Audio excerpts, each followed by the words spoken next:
this is me.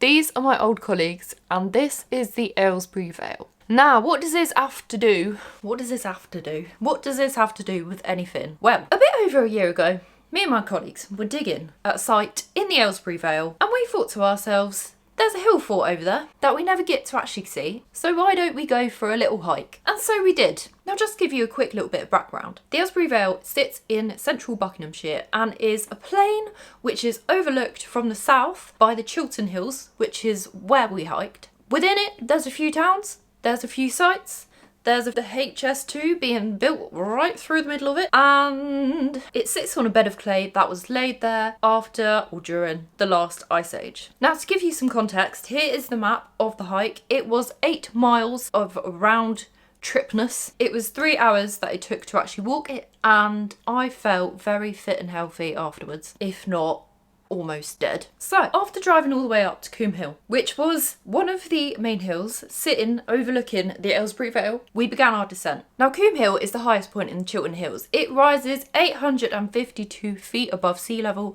and you can see many trees. To be honest with you, the view is not always fantastic because there's just fucking forests all over the gaff. But as we began to make our descent down this hill, we could see lots of beautiful nature, lots of mud, lots of farms, lots of fields, this stately looking home, and the delights that the English countryside has to offer. Now, after about an hour, we had a pit stop. We came across this lovely viewpoint where you could see the entirety of the Vale. And the first thing that we came across was a neolithic burial mound. Now, as you can see, there's a gash going right through it.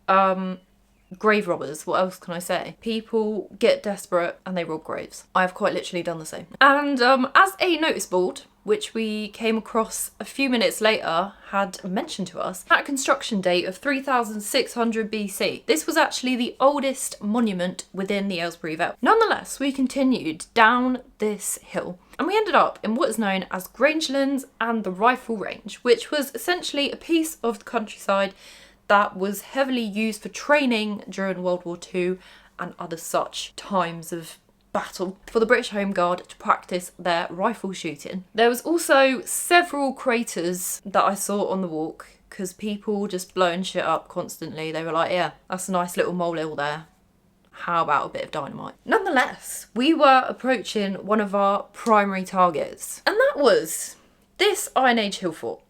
So, along the south of the Chiltern Hills, otherwise known as the Chiltern Ridge, there are several Iron to Bronze Age hill forts. And one such hill fort is the hill fort on Pulpit Hill. Now, by the first millennium BC, this has definitely been constructed. We can say that for certain. However, because this hill fort has never been formally excavated, we can kind of ascertain from the shape and the fact that there are various Bronze Age hill forts near it that it may in fact also be Bronze Age. However, we cannot tell exactly because we've not really had a proper look. The boundary is roughly D-shaped or almost squarish. There are still double ramparts on the north and east sides, and it is bloody steep. This was the first hill that nearly killed me off, to be honest. And although the sides are merely earthworks now, originally they would have been riveted and boxed in with timber so that they would have essentially been vertical. Very much not easy to get to. Whoever lived there must have had a great view, but an absolute pig of a time getting in and out of this house. As you can imagine, without modern cover of woodland, this would have provided an excellent view for seeing intruders coming from the plains, for looking out at various other communities,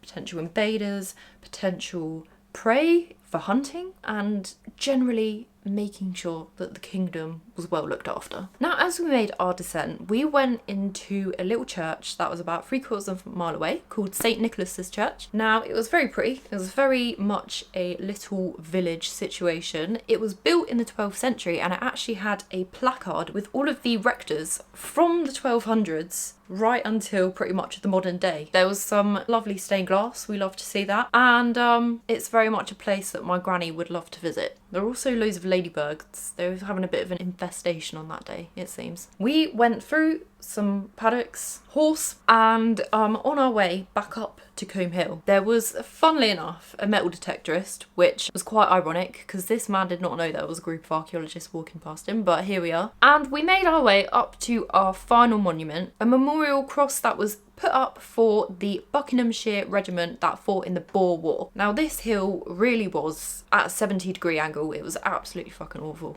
Yes.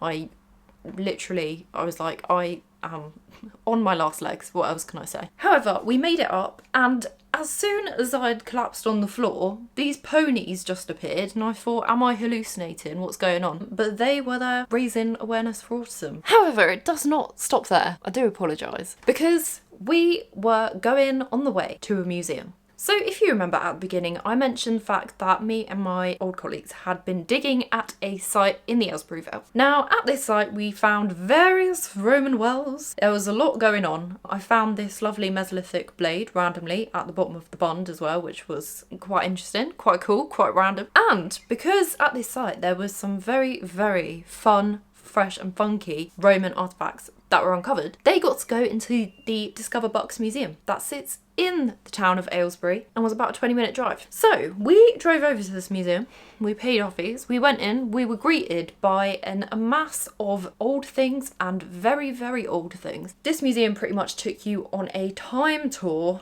a chronological time tour through the history of Buckinghamshire. So we went from Neanderthals and mammoths and stone tools all the way into a room that began in the Neolithic and ended with the beginning of modern history. And then there was Victorian stuff in the back, but we don't care about that on this channel. Sorry, rip. Now, all of the things that you see before you were found in Buckinghamshire. There was a lovely hoard of silver coins from the time of King Canute. However, what we were here to see was a tiny little cabinet display that was sort of to the side of the room, which purely had finds from Coombe, the site that we were at. As you can see, we've got various Roman coins. We actually had a gold coin, which was really cool. It was a thriving place to be about 2,000 years ago by the looks of it. We've also got Roman brooches, we've got Roman tweezers, a whole assemblage of slamian, and some lovely beads. And this was one of my old supervisors, Jamie, who was the head of this particular site, who I asked to say a few words about Coombe. So here are some of the finds from our excavation we had at Little Coombe in Buckinghamshire. The site itself was predominantly late Iron Age, early Roman, and there was lots of continental influences because quite a lot of the pottery and the coins were pre the Roman invasion, and they were from the continent itself. This Samian, for example, was a continental piece, and you also have in the corner, number 7, you have an Augustan silver, and you've got the two Iron Age coins, number 5 and 6, one which is bronze and one which is gold, and it's the only bit of gold we found as a company. So although the report for this site hasn't fully been written, we know that it lies the modern road that runs alongside the site was the Roman road that ran there before. Unfortunately, we don't know what was on the other side of the road because people had built their houses on top of it without having it excavated, which is illegal, but here we are. And we know from the coins that we found that this site was thriving from the 1st century BC through to the 4th century. So it was a well-used site. There was about, in the end, like 14 wells, I think, that were found. So yeah, it was thriving. There was a lot going on. In addition to this, because we found some late Iron Age finds at the bottom of some of these wells, we can kind of ascertain that there was some comings and goings between the Romans and the Iron Age people that lived already in the Chiltern Hills. And I don't entirely know if this is completely correct, but I do believe that I heard something about one of the kings that lived in one of the Iron Age or Bronze Age hill forts was one of the first Iron Age kings to have been given the name Rex by the Romans. However, do not quote me on that. Nonetheless, from a personal perspective, this was one of the best sites. I love digging Roman archaeology because it's such a regular shape in comparison to prehistoric stuff, which was dug with shitty wooden shovels like you can see here, whereas Romans really knew how to crack out a nice ditch in a nice regular form, which makes it easy for people like myself, or those still working within commercial archaeology at least. And I think that's pretty much all I have to say about this whole trip. So to sum it up, there is likely a lot of history wherever you live, and that is cool. So keep your eyes peeled, have a look, and you'll probably notice something.